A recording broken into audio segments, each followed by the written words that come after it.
สิทธิ์เจ๊เปิ้ลเตรียมตัวให้พร้อมนะครับดูที่มีเรือพันด้วย มาเลยกันกว่ากันย้อนหุ่นเราหุ่นเลยเราไม่อยู่แล้วก็ที่เราบอกพาบอกมือหรอ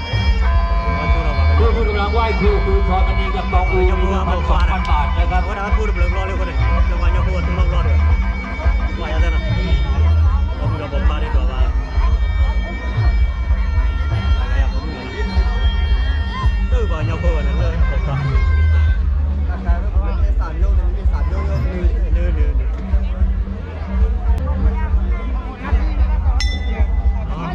ี้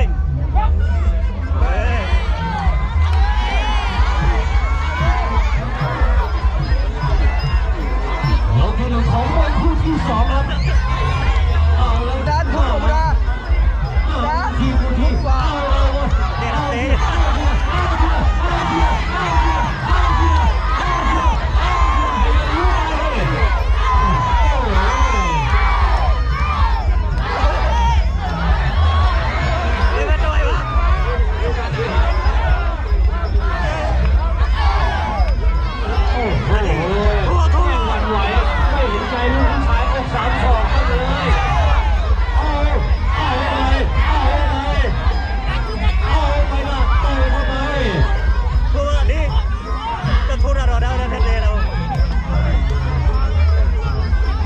ไม่เกรงกลัวกันแล้ววางขวาต่อยขวาไปเตะขวาโต้มาเตะขวาคืนไป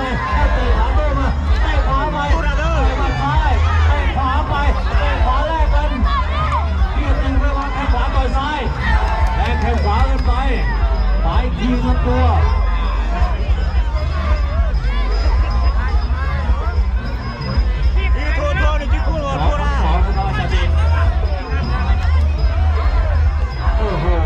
ใส่กันแบบไม่ต้องหายใจกันแล้วหายใจทันไหมหายใจทันแล้ว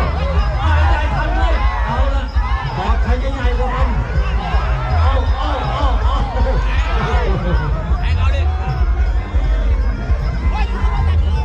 ยังไม่ยอมทั้งคู่ก็ยังไม่ยอมเหมือนกันขวาไปก่อนขวาไปแค่หนึ่งอีกแค่หนึ่งต่อยซ้ายลูกไหนตีเอามาจะดีแย่แล้ววะหมดโลกที่1ครับว่าอยู่ตัวกลาจะโดนอยู่กูทุบเรียบร้อยดีหรอเราว่าได้ทุบลูกกันแล้วบอกจะพูดทุบลองไว้จิจบจากคู่นี้เตรียมตัวไว้เลยนะครับคลิปลูกขาแดงทางด้านมุมแดงกับยอดวันดีสิทธิ์เจเปิ้ลทางด้านมุมน้ำเงิน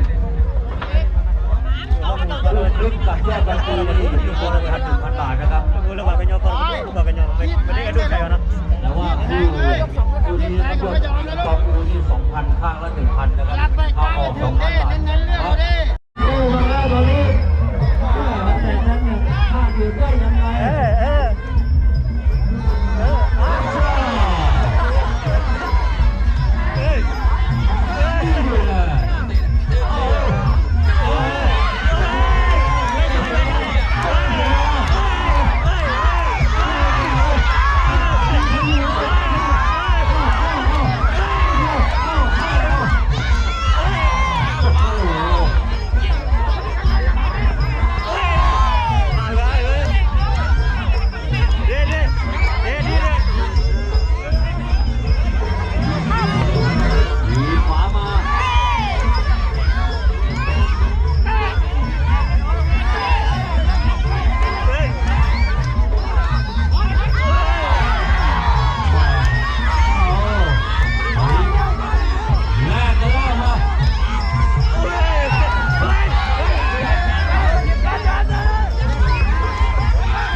คนน้ำมันนะ ผู้ของกะเพราทองเขียนหมู่สี่กับเพลงสิทธิ์กำลังเดินราย1,000เอาไว้ข้างละ1,000 บาท2ข้างก็2,000นะครับแต่ตอนนี้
มันตลอดเวลา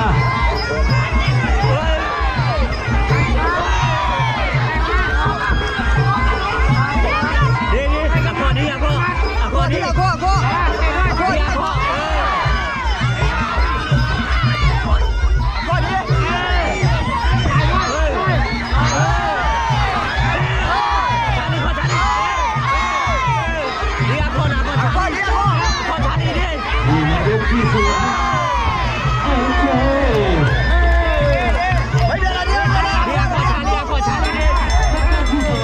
ยกที่สี่อีกยกเดียวครับเราจะได้ทราบว่าโอ้โหมีใครยอมใครเหมือนกันผู้นี้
รับเดือดพันไปลูก